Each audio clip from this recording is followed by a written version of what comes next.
Hello and welcome to रमू मुरा international मोगे. Welcoming you all. पहिल्यांदाच आम्ही काही सिग्नेचर असे कुर्तीज गिफ्टिंग पर्पजसाठी खणामध्ये बनवून घेतलेले आहेत. लिमिटेड साईजेस आहेत, ऑल डिफरंट कलर्स आणि all different style.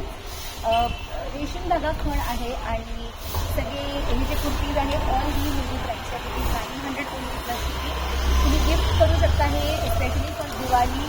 All very beautiful colours आणि very beautiful pattern in the khan fabric. सगळे लिमिटेड एडिशन आहेत, त्यामुळे लवकरात लवकर तुमचा ड्रेस कुर्ता बुक करा आणि आम्हाला त्याचा स्क्रीनशॉट पाठवा. All these will be mostly free size dresses. तुम्ही तुमच्या मापानुसार त्याला ऑल्टर करून घेऊ शकता. एखादी टीप आयदर तुम्हाला घालायला लागेल किंवा एखादी टीप पुसवायला लागेल. काहींना टिश्यू विथ खण असं पेअर केलेलं आहे. All different patterns are available. Free size dresses आहेत. प्राईस आहे ती 900 ओनली प्लस शिपिंग. सगळे सिंगल पीसेस आहेत आणि लिमिटेड एडिशन आहेत, त्यामुळे kindly hurry up and pick your product at the earliest. Thank you.